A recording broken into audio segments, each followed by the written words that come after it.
Sami Gozlan, bonjour, Boker Tov et Shavua Tov. Shavua Tov.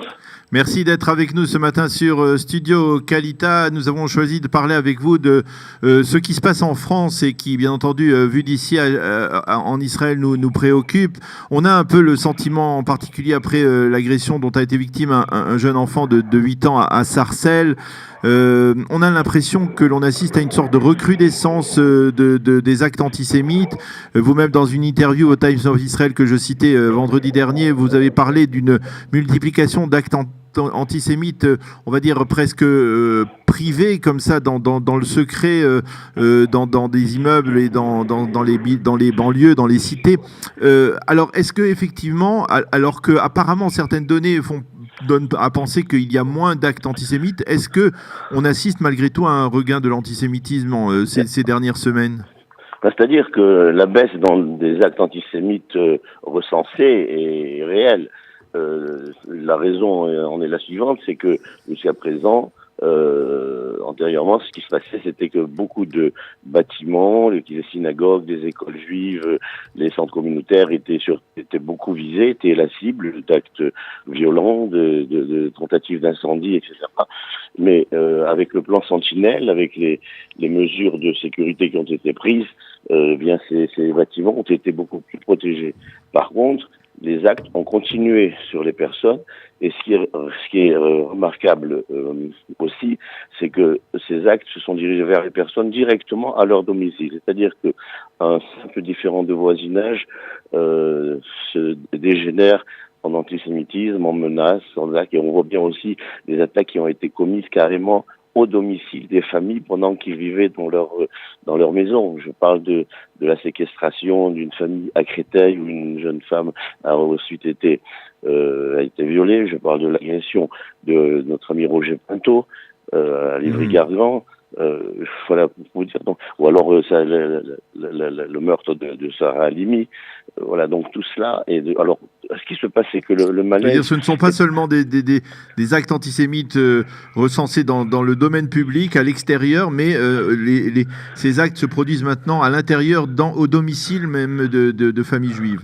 Oui, vous avez une personne qui descend dans son parking et qui voit sa voiture taguée de croix gammée, sale juif menace, ou alors cet homme cette maison de Noisy-le-Grand qui a été taguée des tags suivants, Daesh, on va vous tuer, tous les juifs vont mourir, et dans sa boîte aux lettres il a des balles de Kalachnikov. Voilà, enfin voilà, c'est un peu cette ambiance, cette atmosphère qui est délétère et qui crée un grand malaise, d'autant plus que ce qui se passe aussi actuellement, c'est que même si on dit que ce ne sont pas des actes antisémites, dès qu'un juif est touché, par exemple, c'est un artiste de Montreuil, un ancien conseiller municipal qui est attaqué chez lui, réveillé, battu à batte de baseball et cambriolé, il est juif, il a une mezouza sur la porte de sa maison, la police ne considère pas que c'est un acte antisémite, lui-même ne veut pas le croire, ou alors c'est tout récemment, c'était dimanche dernier, oui, un radiologue qui est attaqué chez lui à la maison à Romainville par 5 individus de couleur. Son fils est poignardé. Alors on dit que c'est pas un acte antisémite, mais le fait que ce soit des juifs qui ont été atteints, ça crée un malaise au sein de la communauté juive qui les connaissent. Alors le Bureau national de vigilance contre l'antisémitisme que vous dirigez, que vous avez créé, et qui recense toutes ces agressions, selon vos données à vous, il y aurait donc bien plus d'actes antisémites que recensés officiellement par les autorités. Oui, parce que d'une part, quand une victime s'en va pour déposer plainte, si elle a le sentiment que c'est un acte antisémite, ça n'est pas noté, enregistré dans la plainte comme circonstance aggravante dans la sécurité. Donc, ou alors souvent, les gens n'ont plus envie d'aller déposer plainte, ou alors ils ne veulent pas le faire par suite de représailles. Le cas que j'ai eu, par exemple, vendredi dernier, et cela, tout ce qui se passe à l'école n'est pas recensé non plus. C'est un enfant, de juif par sa mère, qui porte un nom polonais par son père, et frappé dans son collège à Villepinte. Il est en train de jouer avec ses camarades à un jeu qui s'appelle le ballon petit pont. Le principe de ce jeu, c'est de frapper celui qui a raté le ballon. Il a raté le ballon, on le frappe, et il entend dire « frapper le plus fort, taper le plus fort », c'est un juif. Alors bon, j'ai appelé le principal de l'établissement, j'ai prévenu le préfet, l'enquête est en cours, j'ai demandé que des sanctions soient prises contre ces enfants, mais ce sont des choses qu'on ne va pas révéler aux médias, qui ne vont pas faire l'objet de la une des journaux, etc., mais qui sont mal intégrés, mal digérés par les membres de la communauté juive et les familles juives. Alors, est-ce que ces actes sont liés à un contexte particulier? Est-ce que, par exemple, on a remarqué depuis la déclaration de Trump reconnaissant Jérusalem comme capitale d'Israël une augmentation? Ou alors, c'est un phénomène qui est devenu courant, général, et qui s'inscrit presque quotidiennement et régulièrement, de manière récurrente dans la réalité? C'est un phénomène qui est devenu banal, tout à fait récurrent, tout à fait ordinaire. C'est le président de la communauté juive de Lens, par exemple, qui est pris à partie par un automobiliste. Et quand il reconnaît que cet homme est juif, eh bien, il vient lui casser la vitre de sa voiture, et l'insulter, et le menacer. La plainte est déposée, mais le fait est classé par manque de preuves, parce que la parole de l'un vaut celle de l'autre. Voyez, pour vous dire un petit peu la façon dont les choses sont traitées. Alors, dans toutes ces affaires, il y en a une qui nous a bien entendu particulièrement choqués et qui a attiré notre attention, c'est l'assassinat de Sarah Halimi, Attal Halimi, qui n'en finit pas de bouleverser, on va dire, la communauté, alors qu'elle semble bien moins préoccuper les autorités françaises. J'en veux pour preuve la décision après, on va dire, plusieurs mois d'attente de la juge d'instruction qui a finalement décidé de ne pas retenir le qualificatif d'antisémite dans cette défenestration, dans cet assassinat de Sarah Halimi par son voisin. Comment expliquer? Est-ce qu'il y a là une sorte de volonté de cacher une vérité, à votre avis, dans cette affaire? Oui, une vérité embarrassante, peut-être? Le procureur de la République, que je connais bien, que j'ai connu quand il était dans le 93 et que je rencontre souvent, avec lequel je suis proche, a demandé, a requis de la juge d'instruction qu'elle prenne son réquisitoire pour reconnaître le caractère antisémite. Elle ne l'a pas fait. Alors moi je pense, et j'ai d'ailleurs écrit à la garde des Sceaux pour demander qu'on prenne des mesures différentes, et peut-être qu'on déjuge cette juge d'instruction et qu'on la dessaisisse de ce dossier. Mon sentiment, c'est que il y a eu un événement qui s'est produit pendant l'agression de Madame Sarah Halimi. C'est la non-assistance à personne en danger.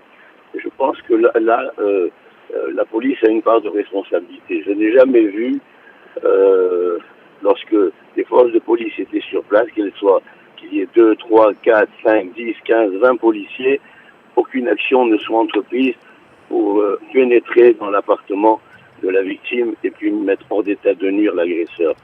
Dans ma carrière, je n'ai jamais connu ça.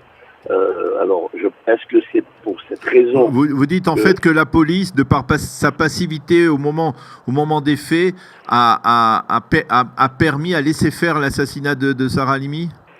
Oui, et puis moi, ce que j'ai entendu dire également, c'est que lorsque des riverains ont voulu intervenir, les policiers leur ont recommandé de ne pas le faire parce qu'ils pensaient qu'il s'agissait d'un terroriste. Alors, c'était tout à fait légitime, ils attendaient des renforts, mais pendant cette attente de renforts, il s'est passé un certain nombre de choses. Alors, le maître William Golnadel, au nom du frère de Mme Halimi, a déposé plainte pour non-assistance à personne en danger, mais même ce dossier-là... Contre la police, vous dites? Contre non-assistance non-assistance à personne en danger, contre inconnu, à charge pour l'enquête de voir de ce qui s'est passé. Parce que alors le préfet de police m'a répondu que tout était correct. Il m'a donné le détail des interventions. Mais il faut savoir quand même que lorsqu'il y a un incident comme ça dans la nuit, il y a un préfet de permanence qui est avisé, qui doit donner des instructions. Il y a un magistrat, un substitut du procureur de la République de permanence, qui est au courant, qui doit donner des instructions. Il y a un commissaire de permanence. Alors, tous ces gens-là, qu'ont-ils dit, qu'ont-ils fait? Nous avons trace de tous les enregistrements des communications entre les policiers sur place et les états-majors. Et donc maintenant, il faudrait clarifier les choses. Est-ce que c'est par rapport à ça que la juge d'instruction ne veut pas faire de reconstitution? C'est ce que pense Maître Buchinger. C'est-à-dire que vous dites très clairement que la juge d'instruction tente de couvrir la police qui a commis une sorte de bévue dans cette affaire? C'est le sentiment de Maître Buchinger, effectivement. Et le vôtre aussi peut-être? Et le mien également. Alors, Samy Gozlan, vous êtes aujourd'hui en Israël, mais vous continuez bien entendu à suivre de près ce qui se passe en France. Est-ce que vous avez le sentiment, parce que malgré tout, il faut bien avouer, la semaine dernière, pas plus tard que la semaine dernière, que le Premier ministre lui-même est monté au créneau, Édouard Philippe, en parlant de ce nouvel antisémitisme cruel et violent auquel la France fait face, ou en tout cas la communauté juive fait face. Est-ce que vous avez le sentiment que les autorités françaises prennent le taureau par les cornes, savent comment lutter contre l'antisémitisme, ou alors qu'elles se fatiguent dans cette lutte? Vous savez, quand j'entends dire une nouvelle forme d'antisémitisme, après 20 ans qu'on a identifié cette nouvelle forme d'antisémitisme, on l'a identifié depuis 20 ans, cet antisémitisme. Il n'est pas le même que celui traditionnel qu'on a connu. Il n'est pas celui qui est commis par des gens d'extrême droite. Ce n'est pas le cas. Au contraire. Moi, je crois qu'aujourd'hui, si on veut traiter l'antisémitisme, il faut le distinguer du racisme, d'une part. C'est-à-dire ne traiter que l'antisémitisme. La raison, c'est la suivante, c'est que s'il peut y avoir des actes racistes contre les Noirs, contre les musulmans, contre les Arabes, c'est pas impossible, il y en a certainement. Mais ils ne sont pas le fait des membres de la communauté juive. Par contre, la majorité des actes anti-juifs sont commis par ces gens qui disent appartenir à ces communautés originaires d'Afrique ou d'Afrique du Nord.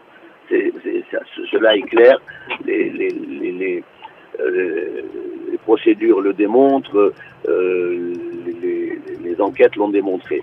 Alors, si on arrive à distinguer le racisme de l'antisémitisme, ça sera déjà une chose. Et ça c'est un premier élément. Et aussi, moi, ce que j'ai demandé, c'est que lorsqu'un juif, un bien juif ou une personne juive sont attaqués, qu'on considère que c'est a priori antisémite et qu'on apporte la preuve que ça ne l'est pas, que les enquêteurs apportent la preuve que ça ne l'est pas. Et là, on rétablirait d'abord la confiance. Et ensuite, quelque chose de très important, c'est que les tribunaux condamnent plus sévèrement. Par exemple, la dernière condamnation que j'ai obtenue pour un acte antisémite, c'est 500 € avec sursis. Voilà ce à quoi était condamné le coupable. Il est reconnu coupable, une procédure qui dure 3 ans, pour dire 500 € avec sursis. Je pense que là, eh bien, la justice a failli. Eh bien, Samy Gozlan, merci beaucoup d'avoir été avec nous ce matin pour nous parler de cette atmosphère, il faut bien l'avouer, tout de même assez lourde qui règne aujourd'hui en France autour de cette recrudescence d'actes antisémites, pas obligatoirement les actes antisémites les plus durs, les plus violents, mais des actes antisémites qui prouvent que cet antisémitisme est bien installé, bien implanté. Dans la réalité sociale française aujourd'hui. Merci d'avoir été avec nous. Je rappelle que vous êtes le président, le fondateur du Bureau national de lutte contre et de vigilance contre l'antisémitisme. Merci beaucoup d'avoir été avec nous ce matin sur Studio Kalita et Shavua Tov. Shavua Tov. Voilà, il est très exactement 8h25 sur Studio Kalita. Nous marquons une pause et ce sera tout de suite après la chronique d'Eliana Gurfinkel, Un jour notre histoire.